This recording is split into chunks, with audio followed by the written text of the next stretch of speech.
Assalamualaikum warahmatullahi wabarakatuh. Salam sejahtera buat sahabat Kang Asep Hidayat semua dimanapun berada. Perjumpaan kali ini kembali Kang Asep akan melanjutkan kisah yang sebelumnya, yaitu Belenggu Cinta Gadis Pemuja Setan bagian 11. Langsung saja kita ke bagian ceritanya. Namun seperti biasa, yuk kita membaca Bismillahirrohmanirrohim. Inilah selengkapnya. Bi Asih menatap wajah Sandi sembari mengacungkan jari telunjuk di bibirnya, isyarat agar Sandi jangan bertanya terlebih dahulu. Kemudian Bi Asih mendekati pintu kamar Sena. Sesaat ia berdiri mematung di depan pintu dengan mulut kumat kamit, membaca doa. Tak lama ia lakukan, lalu Bi Asih merogoh bungkusan putih yang ia pegang di tangan kirinya, lalu menaburkan garam ke sekitar depan kamar Sena. Sementara Mang Kohar menaburkan garam di depan kamar sebelahnya. Ceklek, brak. Tanpa terduga oleh Sandi, ketika pintu baru terbuka sedikit, Bi Asih langsung menendang pintu itu hingga terbuka dengan lebar. Yang sudah pasti, tindakan Bi Asih yang bak seorang pendekar membuat Sandi terkejut. Begitu pintu terbuka, Bi Asih langsung bergerak menaburkan garam ke dalam kamar. Terlihat sosok-sosok menyeramkan dengan jumlah lebih dari 5 menghadap ke arah pintu bersiap untuk menyerang. Namun para makhluk menyeramkan itu tak sempat menyerang, justru berhamburan menghindari taburan garam Bi Asih. Bahkan makhluk itu meraung ketika terkena taburan garam. Mampus kalian iblis! Teriak Bi Asih yang diikuti oleh Mang Kohar, terus menaburkan garam ke arah sosok menyeramkan itu. Geraman kesakitan dan ketakutan dari makhluk-makhluk menyeramkan itu sangat menggema. Lalu mereka berterbangan masuk ke dalam plafon kamar. Sesaat masih terdengar suara-suara mereka di atas plafon, seakan mereka tetap berusaha untuk menghalangi rombongan Bi Asih yang akan mengambil Deni. Cepat Pak, Bah, ambil Pak Deni. Perintah Bi Asih kepada Mang Kohar dan Sandi. Dengan gugup, Sandi mendekati tempat tidur. Terlihat di atas kasur, Deni terbaring dengan posisi telentang, tak berdaya tanpa sehelai pakaian yang melekat di tubuhnya. Kedua matanya terbuka, menatap kosong ke arah plafon kamar. Namun ada yang aneh dari bagian tubuhnya. Walau tubuhnya tak bergerak serta kedua matanya terbuka, tapi jari tunggal Deni terlihat berdiri tegak. Sungguh itu hal yang tidak wajar. Mang, ambil kain sarung itu. Pinta Sandi ke Mang Kohar untuk mengambilkan kain sarung yang terlihat berserakan di lantai. Karena hanya dengan menggunakan kain sarung yang lebih mudah dan cepat untuk menutupi aurat Deni daripada memakaikan baju dan celana. Dengan cepat Sandi dan Mang Kohar memakaikan sarung ke tubuh Deni. Lalu Sandi yang dibantu Mang Kohar mengangkat tubuh Deni dan membawa keluar dari kamar. Singkat cerita, Setelah berhasil membawa Denny ke lantai bawah, Bi Asih menyerahkan kunci mobil ke Sandi. "Ayo Pak, cepat, kita keluar dari rumah terkutuk ini. Dan ini kunci mobil Pak Denny," ucap Bi Asih. Lalu Denny dimasukkan ke dalam mobilnya, serta barang-barang Bi Asih dan Mang Kohar yang sudah terlebih dahulu mereka masukkan ke dalam bagasi mobil Denny. "Oh ya Mang, gimana dengan motor saya?" tanya Sandi yang teringat dengan sepeda motornya. "Ya udah Pak, saya yang bawa motor Bapak, saya ikut dari belakang aja," jawab Mang Kohar. Bismillahirrohmanirrohim. Dengan mengucapkan bismillah, mereka meninggalkan rumah Sena dan menitipkan kunci rumah itu di pos security.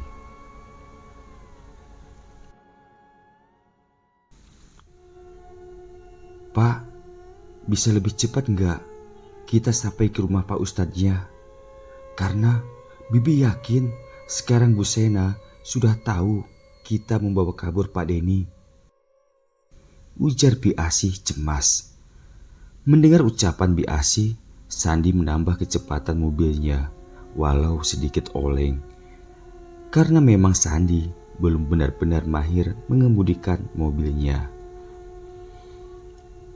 Singkat cerita, akhirnya Sandi menghentikan mobil di depan sebuah rumah yang sangat sederhana. Rumah semi permanen di kawasan rumah liar. Rumah itu sangat sederhana namun terlihat bersih dengan lingkungan asri. Di samping rumah itu ada sebuah musola kecil. Ya, itulah rumahnya Pak Ustadz, bapak angkatnya Sandi. Setelah memarkirkan mobil, segera Sandi mengeluarkan Denny yang dibantu oleh Mang Kohar. Di depan rumah sudah berdiri Pak Ustadz menyambut rombongan Sandi. Lalu ia berkata, "Ayo cepat bawa masuk nak, langsung saja bawa ke kamar mandi," ujar Pak Ustadz ke Sandi. "Siap Pak," jawab Sandi singkat tanpa bertanya kenapa Denny justru dimasukkan ke dalam kamar mandi. Setelah Denny berada di dalam kamar mandi, Pak Ustadz masuk ke dalam kamarnya dan tak lama berselang ia kembali dengan membawa teko plastik berwarna putih yang berisikan air. "Coba Nak Sandi mandikan dulu temannya sampai bersih," perintah Pak Ustadz ke Sandi. Seperti sebelumnya, Sandi langsung mengerjakan perintah Pak Ustadz dengan cepat, memandikan dan menyabuni badan Denny. Saat itu Denny benar-benar bagai mayat hidup. Kondisinya sangat memprihatinkan. Ia tidak sadar apapun yang dilakukan terhadapnya selain diam dan pasrah. Setelah dimandikan oleh Sandi, kemudian Pak Ustadz memandikan Denny lagi dengan air yang ia bawa dari dalam kamarnya. Setelah selesai, kemudian Denny dibawa ke ruang keluarga. Denny dipakaikan baju dan ganti kain sarung yang diberikan oleh Pak Ustadz. Setelah dimandikan dan berganti pakaian, Denny terlihat ada sedikit perubahan. Kedua matanya sudah merespon pergerakan yang ada di hadapannya. Namun memang tubuhnya masih begitu lemah. "Mak, tolong Nak Denny kasih makan," seru Pak Ustadz ke istrinya untuk memberikan makan Denny. Tanpa berkata apa-apa, Bu Ustadz langsung ke dapur untuk mengambilkan makanan. Tak lama berselang, Bu Ustadz kembali dengan membawa sepiring nasi dengan lauknya. Melihat Bu Ustadz membawa makan untuk Denny, Bi Asih yang sedari tadi hanya duduk dan diam meminta makanan Denny ke Bu Ustadz. "Punten Bu, biar saya yang suapinnya," pinta Bi Asih. Lalu dengan perlahan Bi Asih menyuapi Denny. Terlihat Denny menerima suapan dari Bi Asih dan memakannya walau hanya beberapa suap saja. "Jadi, bagaimana ceritanya bisa seperti ini, Nak Sandi?" tanya Pak Ustadz ke Sandi membuka obrolan. Karena memang Pak Ustadz belum tahu cerita sebenarnya. Beliau hanya ditelepon Sandi untuk meminta bantuannya ketika masih di jalan. "Jadi begini Ustadz, saya juga belum tahu cerita yang sebenarnya. Kenapa Denny sampai jadi seperti ini? Kira-kira jam 10 pagi tadi, saya ditelepon sama Bi Asih untuk datang ke rumahnya dan Bi Asih mengatakan demi keselamatan Denny. Memang pagi tadi saya juga berniat datang ke sana untuk mencari Denny," jawab Sandi dan menceritakan apa yang dialami hingga akhirnya membawa Denny ke rumah Pak Ustadz. Mendengar cerita Sandi, Pak Ustadz mengerutkan kening seraya mengalihkan pandangannya ke Bi Asih yang baru selesai menyuapi Denny. Setelah memberi minum Denny dengan air putih yang diberikan Pak Ustadz, Bi Asih kembali duduk bergabung bersama Pak Ustadz dan Sandi serta Mang Kohar. Lalu Bi Asih mulai bercerita. 6 tahun yang lalu, ada sebuah keluarga kecil yang hidup bahagia. Keluarga kecil itu pasangan suami istri dengan memiliki seorang anak gadis remaja yang cantik berusia 19 tahun. Pasangan suami istri itu dari luar Pulau B. Suaminya warga negara asing, sementara sang istri asli orang Indonesia, asal daerah K. Di Pulau B mereka memiliki perusahaan. Mereka tinggal di perumahan elit dengan rumah yang sudah pasti besar dan mewah. Memiliki pekerja atau asisten rumah tangga. Suatu siang di hari Minggu, putri tunggal mereka yang cantik itu meminta izin kepada orang tuanya untuk pergi shopping ke mall. Pada awalnya kedua orang tua tidak mengizinkan, apalagi mengemudikan kendaraan sendiri. Kalaupun mau, pergi harus dengan supir pribadi. Namun yang namanya anak tunggal dan berusia remaja, tentunya tengah keras hati dan manja. Ia tetap memaksa untuk pergi sendiri, tidak berkenan diantar supir. Akhirnya kedua orang tuanya mengalah dan mengizinkan pergi sendiri dengan syarat sebelum malam harus pulang ke rumah. Jam 8 malam, putri cantik belum juga pulang. Terlihat pasangan suami istri itu gelisah, khawatir terjadi hal buruk akan anaknya. "Pih, kita susul aja Sena ke mall. Mami kok gak enak perasaan nih," ujar Mary ke suaminya untuk segera menyusul anaknya.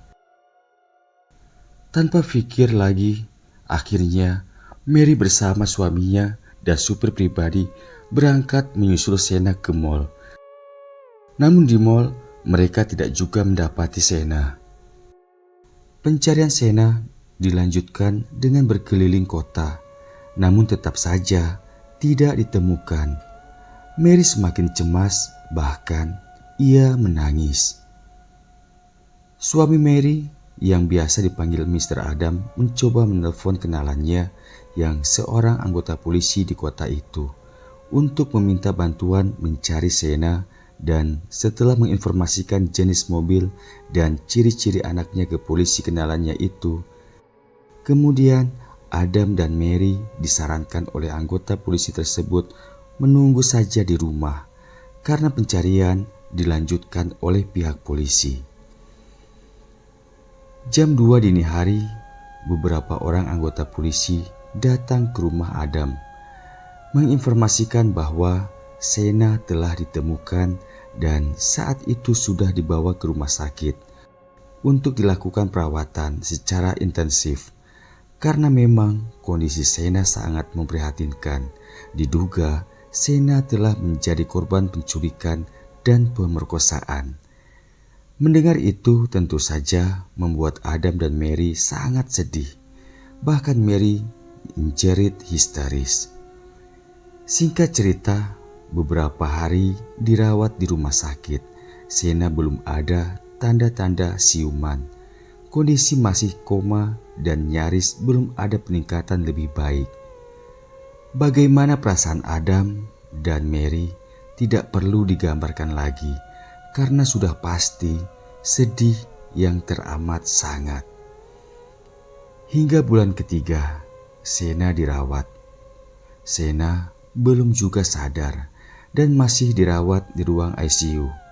Adam terlihat sudah mulai putus asa, sementara Mary yang memang asli orang Indonesia dari Provinsi K mencoba menelpon keluarganya yang di kampung untuk mencari alternatif lain untuk mengobati putrinya. Informasi dari keluarganya, ada seorang yang bisa mengobati Sena, yaitu seorang dukun sakti, orang pedalaman di kampungnya. Namun ada kendala yang memang tidak mungkin dilakukan, yaitu membawa Sena ke kampungnya, karena jelas kondisi Sena yang tidak sadar.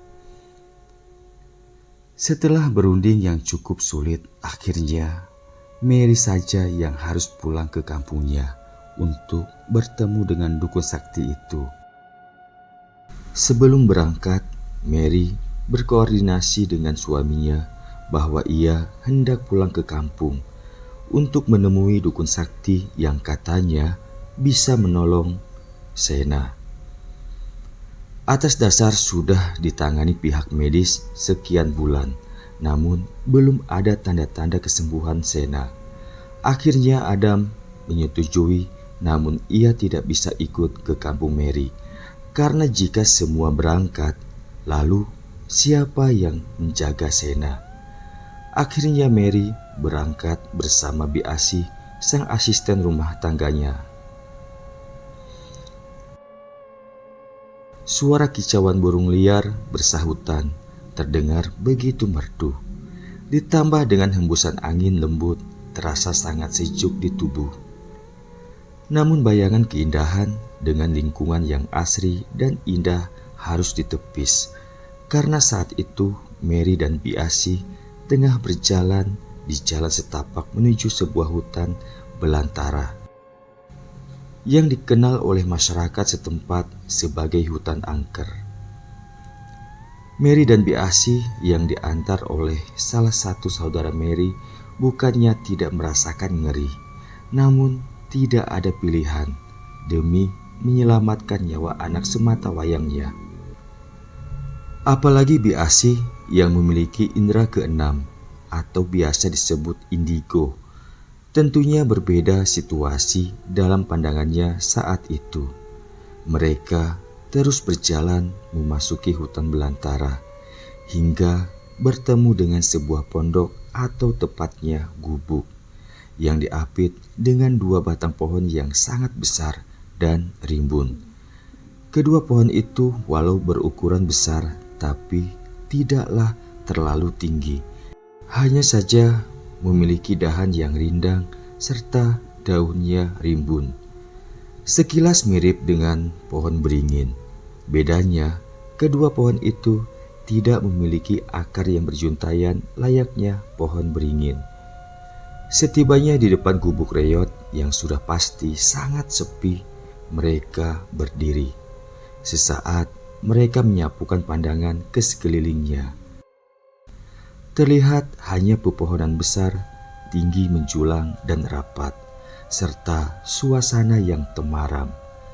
Karena sang mentari tak mampu untuk menembuskan cahayanya Bahkan saudara Mary harus menghidupkan senter yang ia bawa walau saat itu hari masih siang.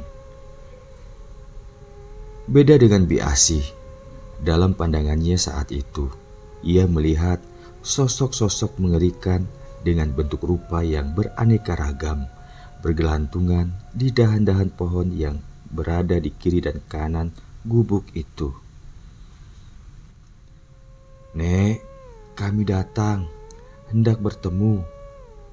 Kami membutuhkan bantuan nenek," ucap Dino, saudara Mary. Hening, tak ada jawaban atau tanda-tanda ada penghuninya dari gubuk itu. Bersambung.